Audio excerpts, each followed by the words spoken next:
Assalomu alaykum akalar. Sizlarni ham beda dala maydoninglarda shunaqa yashil qurt bosib ketib, shunaqa qilib yeb tashlayotgan bo'lsa, sarg'aytirib barglarini. Albatta bu videoni oxirigacha tomosha qilinglar. Sizlarga juda ham tez o'ldirishdi va juda ham tez bu qurtlardan qutulish haqida Jamshid aka bilan zo'r qilib video qilganmiz. Jamshid aka beda qurt haqida juda ham tez va sifatli dehqonlarimizga ma'lumot berib o'tsangiz, haqida juda ham tez. Hurmatli fermerlar, dehqonlar, bizani kuzatuvchilar, hozirgi kunda o'sha beda yetishtirish bilan, beda press yetishtirish bilan yoki bo'lmasa bedani senaji bilan bedani senajini yetishtirish bilan shug'ullanadigan fermerlar, dehqonlar hozirgi kundagi mavjud dolzarb muammolardan bittasi bu o'sha fitonomusni qurti bedalarga kuchli tushishni boshlagan. Kuchli tushishining sababi, asosiy sabablaridan birini ham aytib o'tamiz. Xo'p, eng asosiy sabablardan biri bu o'sha fitonomusni yurtimizga erta fevral oylarida issiq kelishi oqibatida o'sha bahor erta kelishi natijasida fitonomuslar erta qishlovdan chiqqan va shu bilan birgalikda juflash jarayonida o'sha tuxum qo'yishlari ham erta boshlanib ketgan. Hop, asosiy ma'lumot sifatida aytib o'tib ketaman. Bu o'sha diqqat bilan kuzatiladigan, eshitiladigan va eslab qolinadigan ma'lumot sifatida qaraladi. Bu ma'lumotga fitonomus o'zi bitta tuxum qo'yganda bitta joyga 3 tadan 30 tagacha tuxum qo'yadi. Endi mavsum davomida 2000 tadan 2,5 mingtagacha tuxum qo'yadi. Shuning uchun ham hozirgi kunda o'sha bahor fitonomusni rivojlanishi uchun qulay kelganligi uchun ham juda ham ko'payib ketdi dalalarda. Bitta bedani o'zida 2 ta, 3 ta, 4 ta, 5 tagacha ko'ryapmiz, kuzatyapmiz. Bitta yulib ko'rsatsak bo'ladimi, Jamshid aka? Ko'rsatmaymiz, o'sha joyida ham ko'rsataveramiz. Mana kelib olib kelasiz, ko'rsatamiz. Mana aka, menalar duj yevaribdi Jamshid aka, sarg'aytirib tashlagan. Mana bu oralarni ham hozir olib kelib sekin ko'rsatasiz. Sekin astalik bilan mana o'sha qo'limga ham tushib keldi. Xo'p, o'zi mana ko'payib ketgan, mana ko'rsatasiz. Barglarda uchlarda turibdi. Naqara ko'rsatasiz. Ko'rsatyapman. Barglarni yeb tashlayapman mana. Mana endi qarang, kelib ko'rsatasiz, yana mana ham turibdi. Shu tushmagan har bitta stolida, har bitta o'sha poyasida, har bittasida bor, mana ko'ryapsiz. Ilma teshik qilib tashlagan. Bu shunaqa darajada xavfli hasharotga aylanib oldiki, hozirgi kunda o'sha tez ko'payib ketadi va tuxumlarning soni ko'p bo'lganligi jihatdan ham, bularning ko'payishiga qulay sharoit bo'lganligi jihatdan ham mana harakatlarni ham ko'rsatib qo'yasiz kelib, mana faol. Endi bunga dori mana bu bir chiroyli yurib turibdi akalar, maytdagilar mana tamom bo'lgan o'zi hammasi. Xo'p, mana shu eng asosiy ma'lumotlardan bittasi biri bo'lib hisoblanadi. Endi ko'pchilik o'sha beda ekin maydonlarini kuzatib qo'yishadi. Bizga ham juda ko'p dehqonlardan, fermerlardan bedani zarar kunandasiga, bedani qurtiga nima dori sepaylik deb so'rashyapti. O'sha savollar ko'p tushyapti, murojaatlar ko'p bo'lyapti. Mana shuning uchun ham hozir biz beda ekin maydoniga kelib turib, o'sha bedani qurtiga ma'lumotlar berib, shu bilan birgalikda o'sha preparatlar haqida ma'lumot berib o'tib ketamiz. Xo'p, eng avvalo biz hozir tez natija ko'rsatish uchun, tezroq beda qurtidan tezroq qutulib olish uchun eng kerakli preparatlarni, kerakli retseptlarni tanladik. Bo'yicha. Birinchi navbatda biz qaror qildikki, Apricline preparatimizga Enjo preparatimizni o'sha mo'ljal qilib oldik. Enjo Gold preparatimizni. Hop, bularni nimaga tanladik? Eng avvalo o'sha Tiamitex tarkibi borligi va shu bilan birgalikda lambda siklotrin tarkibi borligi uchun mana shuni tanladik. Undan tashqari, hop, Emamectin benzat shu bilan birgalikda Tiamitex tarkibli dorilarni tanlab turib, undan keyin bedaga tezroq sepishni mo'ljal qildik. Sababi bu lambda siklotrin ta'sir qiluvchi moddali dori ham kontakt ta'sir qilganligi uchun ham tezroq tegishi bilan ta'sir boshlaydi. Tegishi bilan tezda darhol ta'sir qilishi bilan ajralib turganligi uchun biz Enjo preparatini tanladik. Undan tashqari Apricline preparati ham nihoyatda tezroq ta'sir qiladi. Shuning uchun ham shuni tanladik. Ana endi ikkalasini qo'shimcha qilib tanladik. Ularga sherik qilib akalar, ularga sherikmi? PH Gold.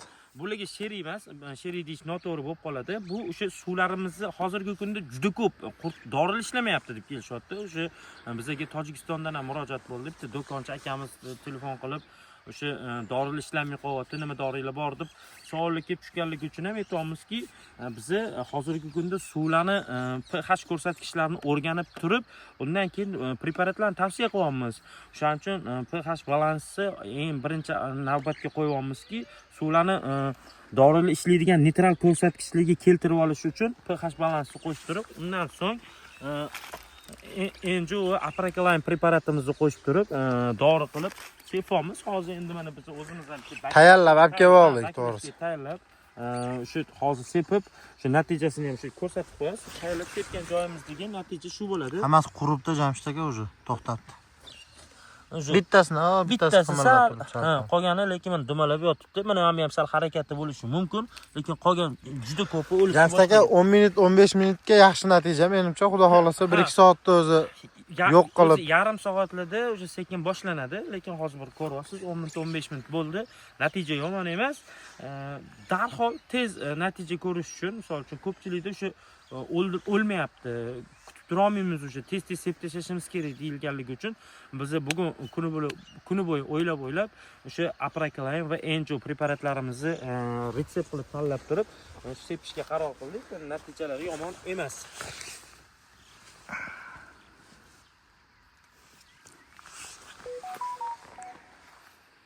Jamshid aka, faqat qurut uchun shu dorilarni ayni vaqtda tavsiya qila olamizmi yo boshqa preparatlarimizni ham tavsiya qilsak bo'ladimi? U haqida ham to'liqroq ma'lumot aytib berib keting. Kemiruvchi hasharotlarga Agregot Plus kompaniyasini o'sha preparatlari ko'p.